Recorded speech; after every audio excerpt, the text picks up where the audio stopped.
Hey everyone, welcome back to the Mention It All podcast, and we have to start with some news up front. After much reflection, we have mutually and amicably decided to part ways as a couple. We share this with a heavy heart and kindly ask for your grace and support while we focus on our personal growth and healing. It feels ironic to ask for privacy during this time since we've always tried to be open and honest about our relationship, but your kindness and respect will go a long way as we try to navigate our next chapter. Now, those aren't my words. That's Amanda Batula and Kyle Cooke via Instagram stories. As I'm sure you've all seen by now, the Instagram story heard around the world. The KyManda rumors have finally come true, and they're no longer together as a couple. Now, I mean, I feel like this is the definition of, is it shocked but not surprised? Or is it surprised but not shocked? Like, we all kind of knew it was coming, but we didn't know when. We didn't know where. We didn't know how. And I gotta say, like, I'm happy for them evolving their relationship into a next phase, whatever that looks like. And I hope they both have nothing but happiness and warmth and DJing and swimsuit lines until the end of time. But like, nobody's like extra surprised. Like we sort of knew this was coming, and I do feel like, for the culmination of all of this to be an Instagram story, like white background with black skinny text, it's like we could have done something a little more, like a breakup photo shoot, maybe. I don't know, like a live appearance where they like break the news, like some like YouTuber couples when they break up and they're like have to make a 45-minute video with the thumbnail of them like looking distraught. I don't know. It just feels like for all of this like decade we've been watching, I'm sure we're getting lots of content about the KyManda dissolution on the upcoming season of Summer House and on the upcoming spinoff in the city. But man, it's just like to get this news on MLK Day via an Instagram story, it's like, I expected a little more like grandiosity in the breakup announcement. But no, I'm happy for them. It sounds weird to say I'm happy for them because it's like a sad thing, I guess. But like I'm ready. I think we're all ready. I'm sure Amanda's ready. Girl, I hope you have the best time of your life. I don't know. I am really excited now to see this upcoming season of Summer House, as if I wasn't already excited. But man, interesting times, and it's gonna be really interesting to see how it all unfolds. And I'm sure we will be talking about it much more. But anyway, we jumped right in. Welcome back to the Mention It All podcast. We have a bunch of stuff to talk about today. We have news about the Ladies of London reboot that's coming back in March. We have a new season of Southern Hospitality that's been announced. That's premiering the first week of March as well. We got Potomac, Salt Lake City reunion, Beverly Hills, Southern Charm. Lots to touch on. So let's not waste any time. Okay, I'll waste a couple minutes first because I do want to talk about this event that I went to earlier this week. The Bravolebs are DJing, you guys. They're buying the DJ equipment. They're opening up the laptop. They're making the Spotify playlist, and they are pressing play. I had the great pleasure of going at 8 a.m. on Wednesday morning to a coffee shop on the Lower East Side where Elf Skin was partnering with DJ Dorinda Medley, to have us all wake the elf up. I gotta tell you, I get a lot of random invites to things Bravo related, not Bravo related. I don't go to, like, there's a lot of stuff that I get and I'm like, oh, like, I don't need to go to this like beauty event or this, liquor launch or whatever. But when I get the invite that Dorinda Medley is going to be DJing at 8 a.m., it's not like a want to go. It's like I can't in good conscience not go to this. I have to be boots on the ground, slippers on the ground. Dorinda was wearing fuzzy slippers at this event. Mind you, Wednesday, anybody who lives on the East Coast, this has been like one of the coldest weeks of the year. I mean, we're like 21 days into the year, but it's cold. It was like 11 degrees on Wednesday morning. And so I get in my Uber at like 7:30, the crack of dawn, basically. And I arrive at this coffee shop like 8:05, I want to say. I get there. The music is already blasting. the like influencer girlies are milling around. I gotta say, this was not the typical, like I have my like Bravo event kind of crew that I always see around at these events. This was a different crowd. This was definitely the elf skin invite list, not the Bravo invite list, which like to each their own. But I was like, what am I doing here? Basically. But no, I got a little coffee and had Dorinda yell at me to start dancing. She was wearing like white silk pajamas and fuzzy slippers, and her hair was curled, and she had her bedazzled orange elf headphones that I gotta say weren't plugged into anything. Okay, I don't feel bad exposing this because Dorinda literally said it on the mic at the event, but she has the whole DJ setup, like the turntables or whatever. There's like buttons. I don't know technical terms, but she goes something with the DJ setup. I can't mix, so, but it's a great playlist. So we're there for like 30 minutes, and it's just music blasting. At 8 a.m., everybody's like standing around drinking coffee. It's like 12 degrees outside. And we had a time. And then I went to the office and worked the whole day. And also on Wednesday, we had Dr. Heavenly come by the studio. So she's going to be on the podcast next week. So that's a super fun episode. My first congressional candidate interview. Who would have thought? I hope I don't have to do that many more. But Dr. Heavenly is always a hoot. But yeah, make sure you go subscribe to our YouTube channel, youtube.com/@BravoByBetches, where you can now watch full episodes both Tuesdays and Fridays. We also have video on Spotify. You can listen wherever. Lots of ways to get your mention and all content. Where else are you getting the recap of Amanda and Kyle's breakup news and the Dorinda elf skin DJ event at 8 a.m.? We mentioned it all here. We're getting into all of it. Let's talk about Ladies of London. So we've known since last year that Ladies of London was coming back to Bravo. It is a full new cast. There's nobody from the original iteration of Ladies of London. But we haven't heard much since then. I heard through the grapevine toward the end of last year that they were finished shooting the show and it was going to be out early this year, and that the network was really excited about it. And so I've been intrigued to hear more. And this trailer looks fun. They're doing a really smart thing here. It's technically, I guess, still the fourth season of Ladies of London versus like a new show, but they're branding it as Ladies of London, The New Reign. And so this is kind of what I thought they were going to do with Vanderpump Rules, because they had some branding on like the trailers and stuff for Vanderpump Rules that was like, Vanderpump Rules, it's a new shift. And I'm like, call it like Vanderpump Rules, The New Shift. I don't know if that would have worked. Look, the show has its own issues. Speaking of, watch our episode with Venus from earlier this week.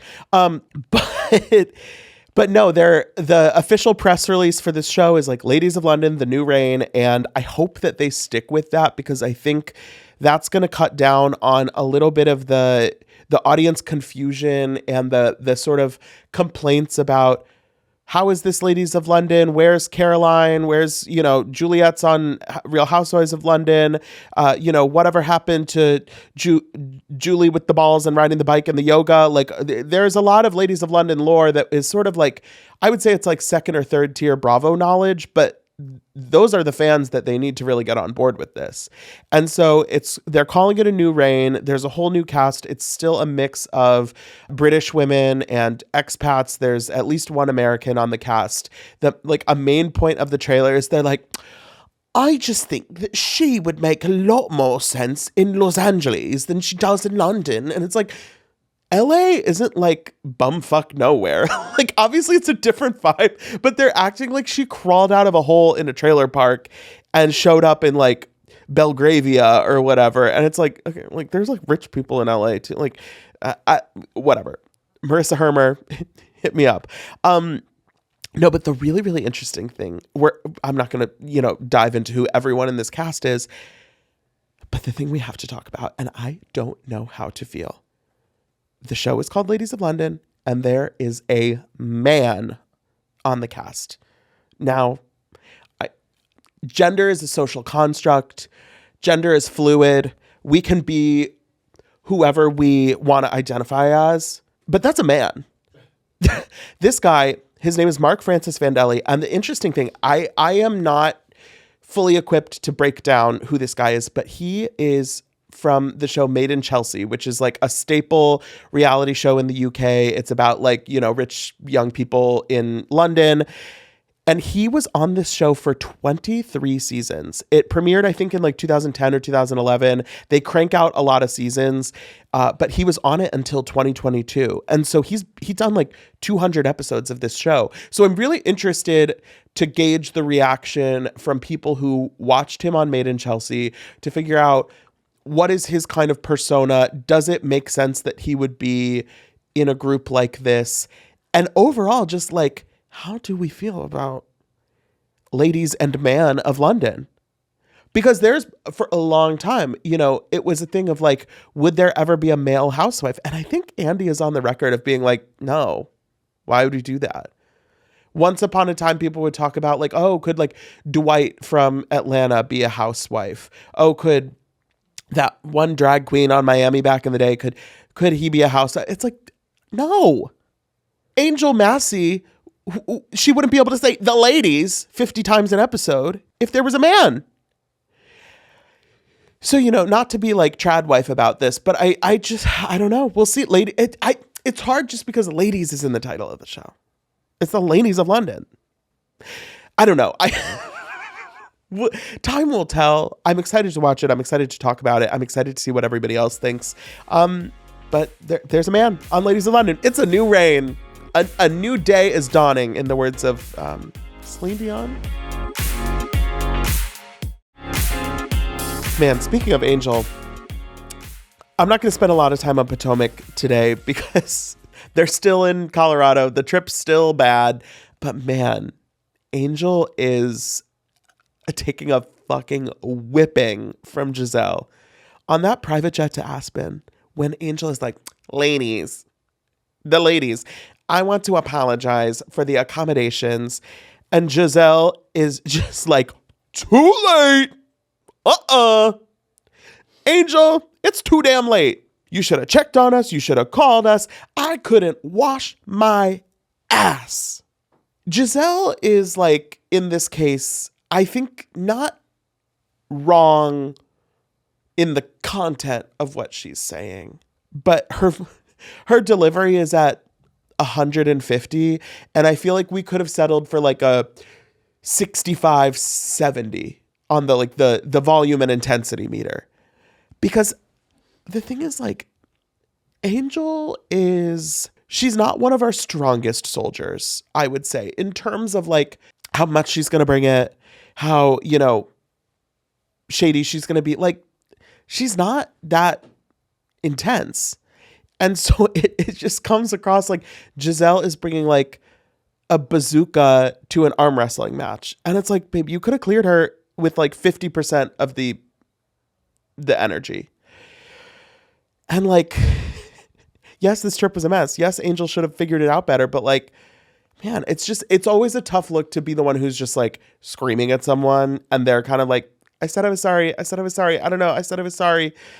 Like, Angel doesn't know what to do with Gizelle's energy. And so it makes Gizelle look kind of a little too heated.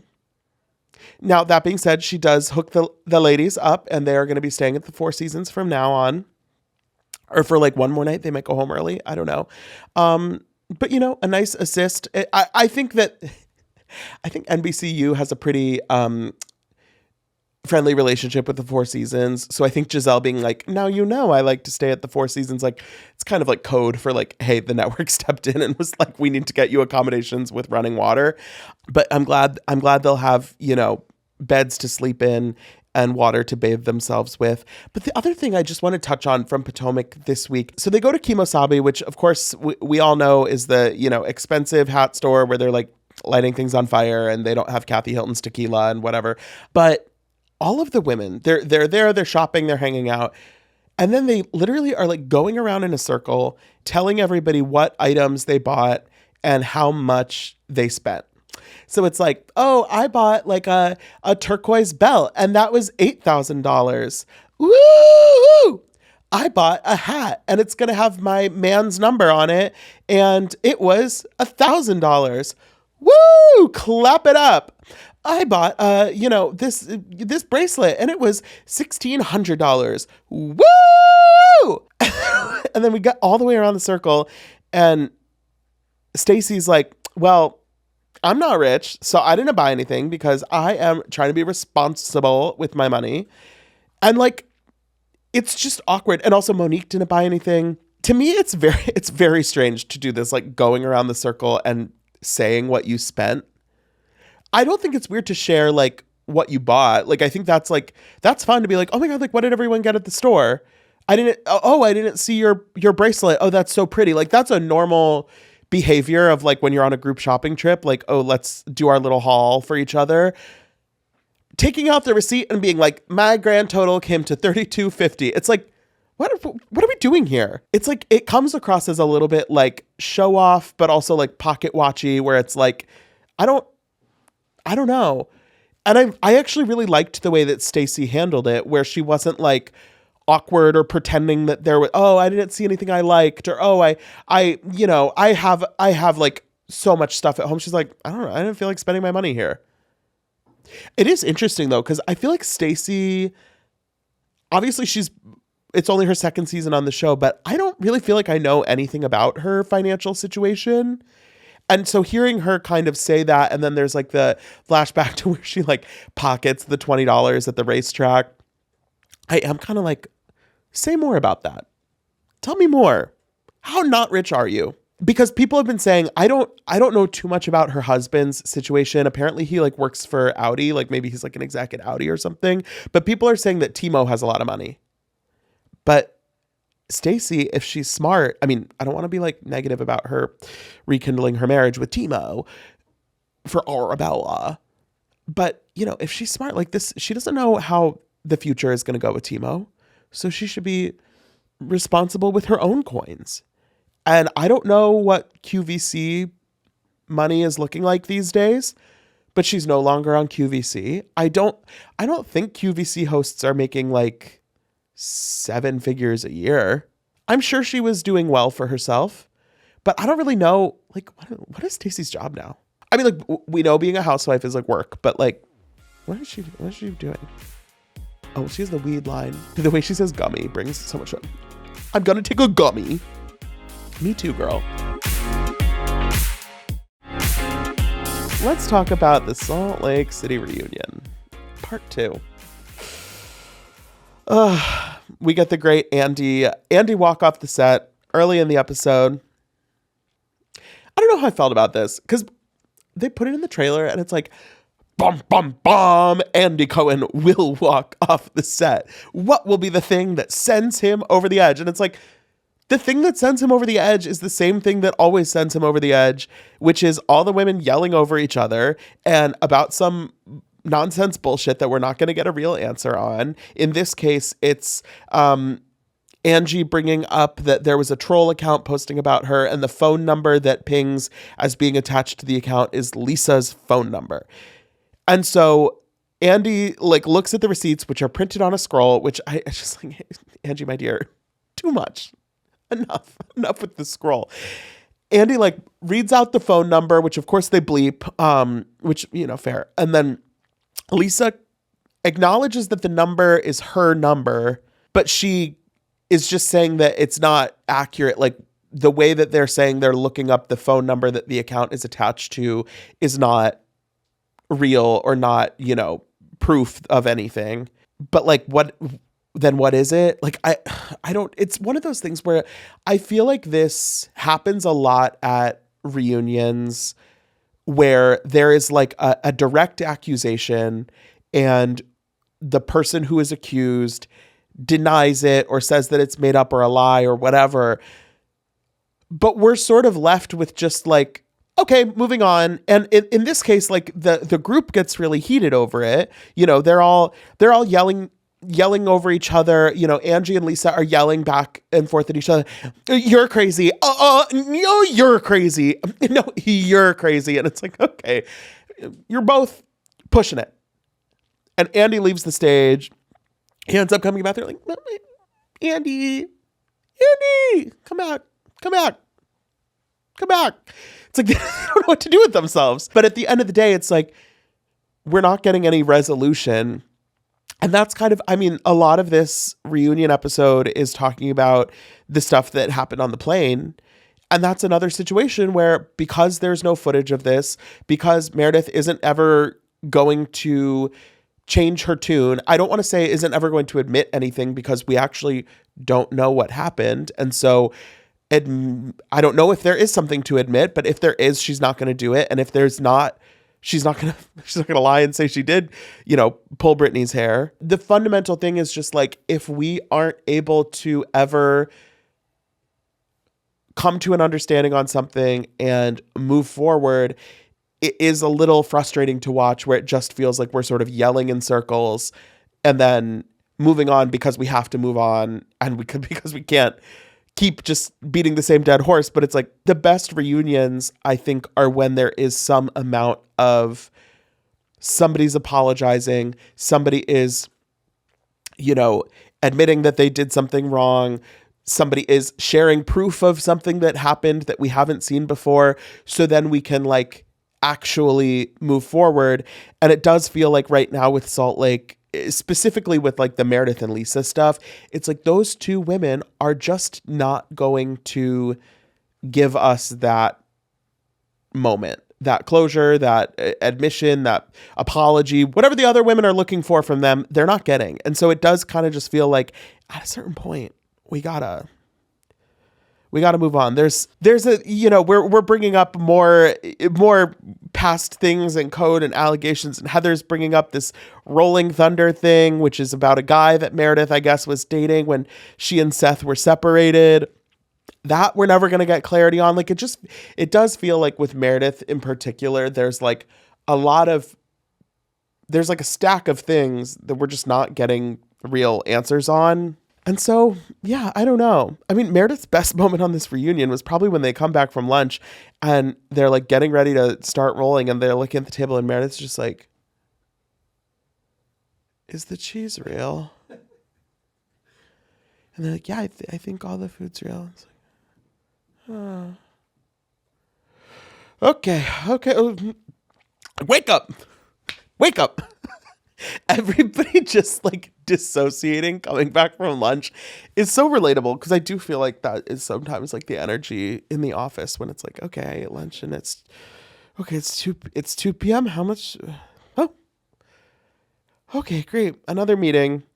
It always is interesting at lunch though, when they film them, in their little separate rooms, and they're talking about, and so the topics are sort of Heather and Whitney talking about Meredith not coming to Lisa's defense on anything, and overall saying how quiet Meredith has been during the day, which I sort of get, but also whatever. Bronwyn and Angie are talking about how Lisa is mean and combative and trying to flip things back around on them, tale as old as time. And Lisa and Meredith, I thought this was the most interesting one, is they're talking about how they have to have each other's back when the plane stuff comes up. And they're like, we're going to have to talk about it, and it's so important that we have each other's backs. And Meredith's like, my thing is just why are they so obsessed with us? It's as much as I complain about Meredith, she cracks my shit up. It's funny. Is the cheese real? Is it? We'll never know. We got updates on Robert Jr., who is currently in jail for violating the restraining order from his ex-wife. It's tough. I'm glad to hear an update. It's not a fun thing to watch, because Mary's talking about how she thinks right now it's best for him to be somewhere where she knows he's safe. He's not using. She hasn't gone to see him because she doesn't. She says it wouldn't look right for her to be at jail. And I'm like, I don't. Whatever, to each their own. I don't need to micromanage her decisions in this case. But Andy also brings up the documentary that came out about her. I think it came out. Haven't heard a peep. Did anybody watch it? Haven't heard much. I think Mary is going to be okay. And it is really interesting to watch how all the women have sort of moved on from the idea that there's anything nefarious happening with her church. Even Lisa. Lisa and Mary sort of get into it because Mary is like, oh yeah, you and Meredith are good friends now.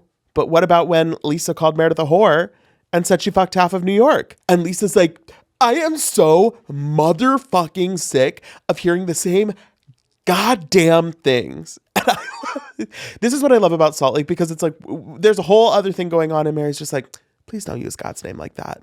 And Lisa's like, normally I wouldn't, but I'm really upset about this. It's like, I love that we can get on the same page about how we're taking the Lord's name in vain in the middle of our fight.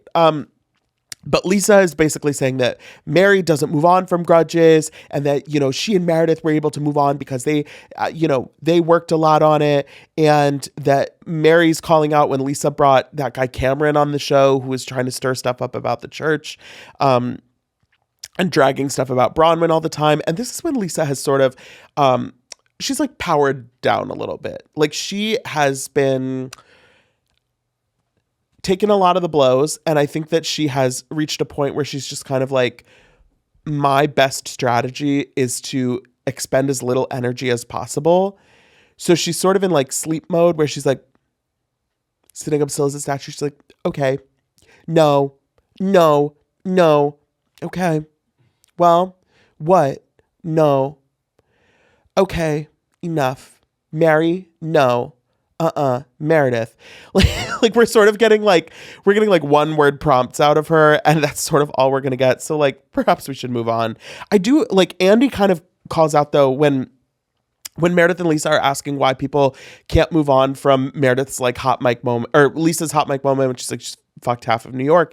Andy's like, this is how we've watched the show. Like, all of these moments that we've seen on the show that are these major dramatic things, like, we can't not think about that when we see something that sort of contradicts it in the future. And I like having that voiced from Andy, because I do think that that's part of something that's interesting about sort of the disconnect sometimes between the people on these shows and the audience reaction, is like, they have their own set of motives or, reasons for forgiving someone or aligning with someone or having an issue with someone.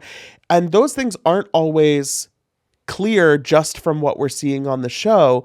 And I think in the case of Meredith and Lisa, it's like, as I've mentioned, neither of them are that good at owning something they've done or apologizing or understanding someone else's perspective on something that they've done.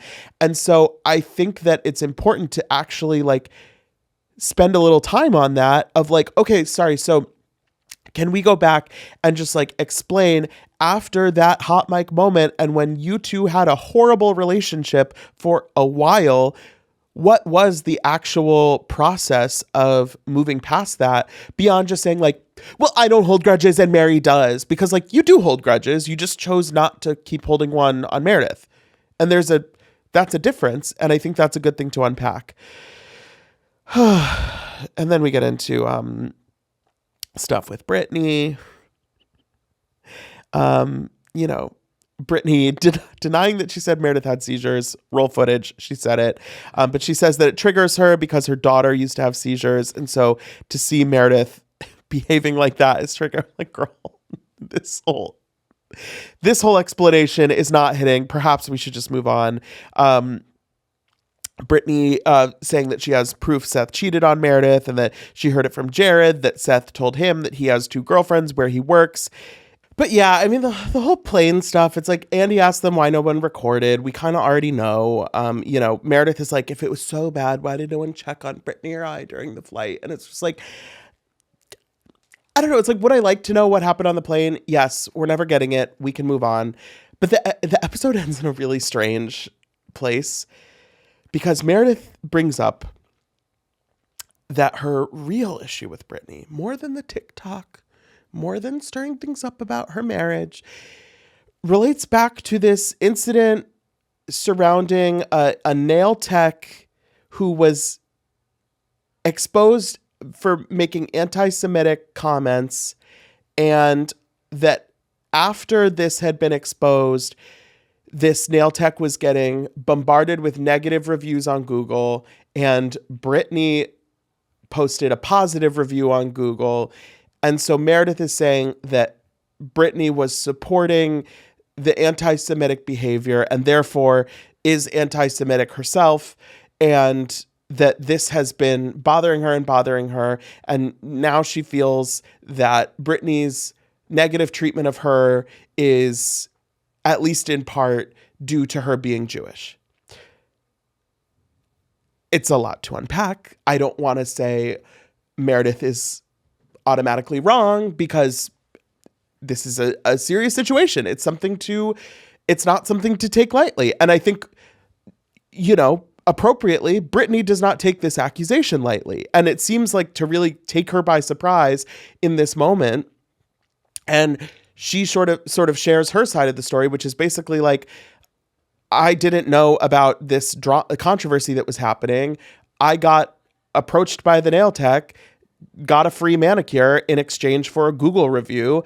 And when I found out that this was the other side of the situation, I felt bad about it. I took down the review. I didn't there was no intent to support this person in relation to the anti-Semitism stuff that was going on.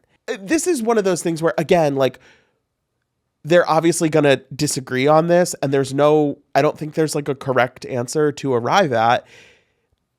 But coming from Meredith's side, it's a big accusation to make, and it's sort of a line in the sand that she's drawing where she's basically saying that Britney isn't a safe person for her to be around, not just because she's going to, talk about her marriage or whatever, but because she literally is saying she's a bigot and is, has these hateful thoughts toward Meredith's identity as a Jewish woman. And it's this is now going in a different direction. And I just don't know. I don't know where we're going to land. I mean, I want to think the best of Britney. I don't know. It's a weird thing to have just dropped in your lap at the end of the episode. I don't know if we're going to get any more sort of clarity or unpacking of this on part 3. I mean, the big thing on part 3 that we need to get to is Bronwyn telling us that she and Todd are separated. But beyond that, weird vibes, to say the least. Speaking of weird vibes, this party on Beverly Hills at Rachel Zoe's house, who doesn't have power, or maybe she got the power back. I don't know. Everybody's struggling with electricity. Sutton's curling her hair in the dark. I don't know. Beverly Hills is, we're back from Sedona. There's some issues to unpack. And I do feel like I'm settling into a place with this season where it's is it excellent? Perhaps not. Is it compelling? And are there threads that I'm interested in watching unfold episode to episode? Yeah, I'm not having a bad time. I think that Amanda is delivering as a newbie in the way that she is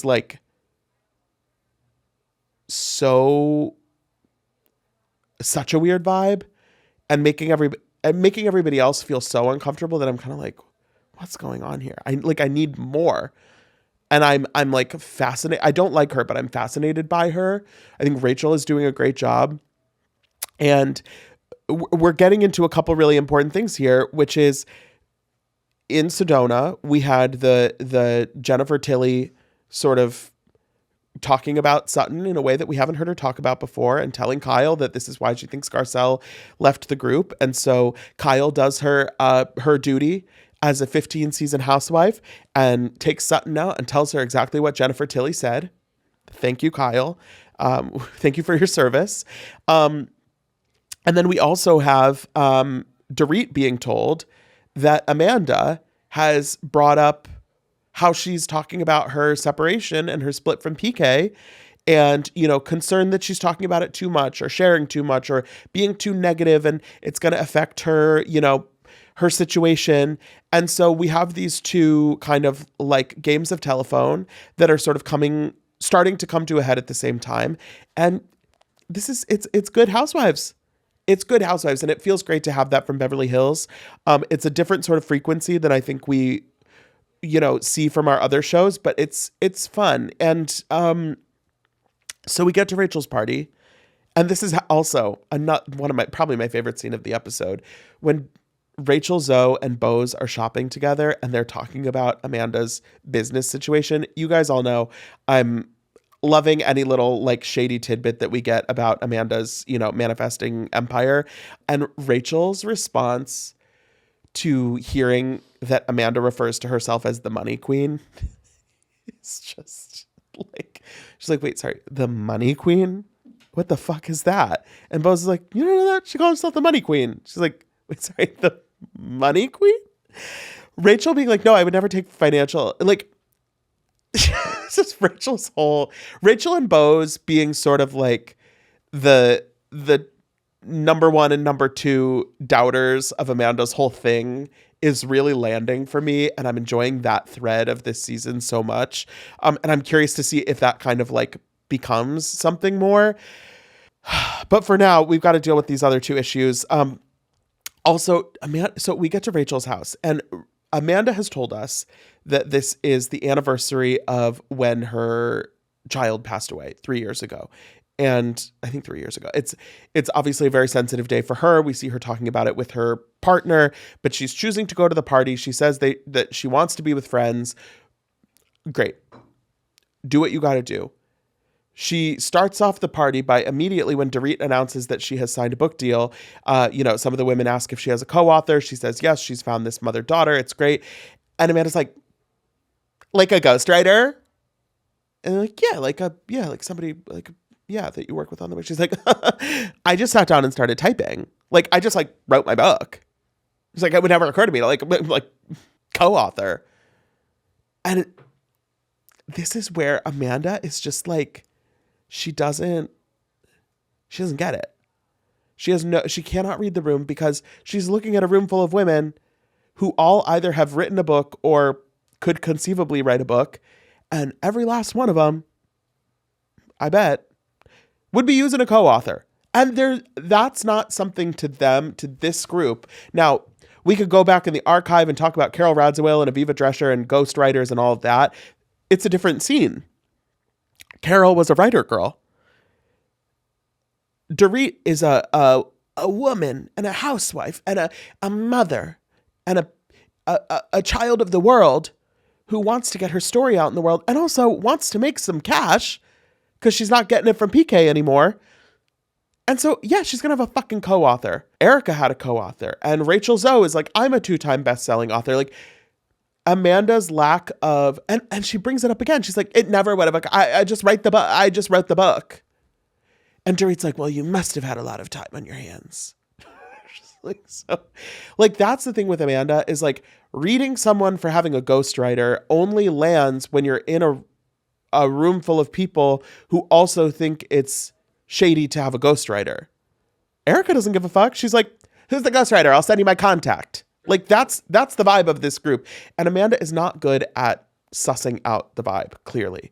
We get Sutton pulls aside Jennifer and sort of confronts her over what Kyle told her about what she said in Sedona. I wasn't thrilled with this conversation because Jennifer does something that I don't love. And she's like, yeah, I never said that. That's not what I said. And it's like, okay, well, that's boring. Like, oh, fucking own it, Jennifer Tilly. If you're going to show up to the table and get involved in some mess, bring the mess. Own it, baby. Lisa Rinna's back. We got to own it. Get on the table and fucking dance for Andy and own your shit. And I want there to be this, like, I want there to be an arc for Sutton and Jennifer. And we need some admission. Jennifer needs to own it. She needs to say, yeah, I do. And this is how I see you sometimes. And I think that did play into Garcelle. And I said it to Kyle, and maybe I should have said it directly to you. Like, we need that conversation. And I'm hopeful it could be coming, but not just yet. But then they're at the table, and Dorit brings up what she's heard about Amanda talking shit about her, divorce conversations. And this has been dangling for a couple episodes. And this is when Amanda chooses to share with the group that this is the anniversary of her child's death. She says, I'm hanging on by a thread. This is the anniversary. And first of all, I Kathy Hilton, God love her. She said, Amanda just says like the name of her child who passed. And Kathy goes, a dog? She goes, no, my twin's brother. And like, I mean, Kathy like appropriately shifts her reaction. Just like, oh my God. In that moment, I mean, honestly, like it was a heavy moment. That's kind of exactly what we needed. It's just Kathy helping me. Oh, a dog, a child. She's like, oh.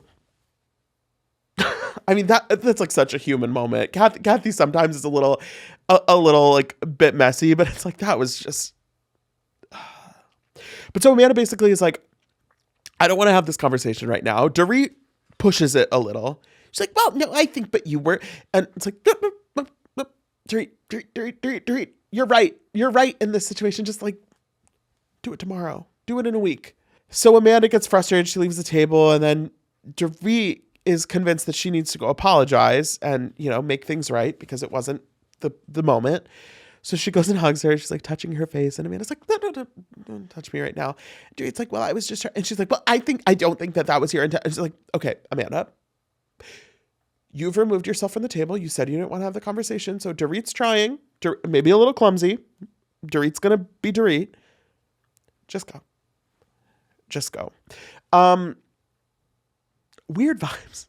I do think it's a little like some of the other women are like, well, why didn't we know that it was the anniversary of her child's death? And it's like, I mean, she doesn't need to like it's I don't think that you should walk into Rachel's house and be like, hey, Rachel, here's your hostess gift. By the way, just so everyone's on the same page, this is it's like, that would be weird too. Because then everybody would be feeling weird. Like, I think that Amanda was not planning to bring this up.